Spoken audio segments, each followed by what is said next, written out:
ഈ കിറ്റിനകത്ത് എന്താണെന്നറിയാമോ? പൊതിച്ചോറാണേ. അനിയത്തി ഇന്ന് തിരിച്ചു പോവുകയാണ്.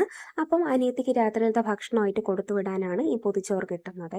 മിക്കപ്പോഴും അവൾ വന്നിട്ട് പോകുമ്പോഴത്തേക്ക് പൊതിച്ചോറാണ് അമ്മ ഉണ്ടാക്കി കൊടുക്കാറുള്ളത്. അപ്പം രാത്രിയിൽ ആ വാഴയില വാട്ടിയ മണമൊക്കെ ഇങ്ങനെ അടിച്ച് ചോറൊക്കെ ഉരുട്ടി ഉണ്ണുമ്പോഴത്തേക്കും നല്ല ടേസ്റ്റ് ആയിരിക്കൂലേ. അപ്പോൾ ഒരുപാട് നാൾ കഴിഞ്ഞായിരിക്കും പിന്നെ വരുന്നത്. അപ്പോൾ വീട്ടിലെ ഊണ്, വീട്ടിലെ കറികളുടെ രുചി എല്ലാം അവൾ മിസ് ചെയ്യുമെന്ന് പറയും ഫോൺ വിളിക്കുമ്പോഴത്തേക്കും. അപ്പോൾ എന്തെങ്കിലും ഉച്ചത്തെ കറി എന്താണെന്നൊക്കെ ചോദിക്കുമ്പോഴത്തേക്കും പറയും എന്നും ഒരു സാമ്പാർ, അല്ലെങ്കിൽ എന്നും ഒരു ഉപ്പുമാവും. അങ്ങനെയൊക്കെ ആയിരിക്കും റിപ്ലൈ ഉണ്ടാവുന്ന അവിടെ നിന്ന്. അപ്പം വീട്ടിലെ കറി എന്താണ് എന്ന് ചോദിക്കുമ്പോൾ പറയും നെത്തോലി മീൻ കറി ഉണ്ട്, അല്ലെങ്കിൽ രസം ഉണ്ടെന്നൊക്കെ പറയുമ്പോഴത്തേക്കും ആൾക്ക് ഭയങ്കര കൊതിയാണ് കേട്ടോ.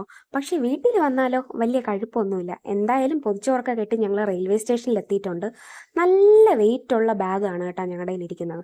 അങ്ങനെ അത് അച്ഛനും മിന്നും ഒക്കെ ഇങ്ങനെ പോകുന്നുണ്ട്. ഞങ്ങളും മുന്നിലും പിറകിലും ഒക്കെ ആയിട്ട് ഇങ്ങനെ നടക്കുന്നുണ്ട്.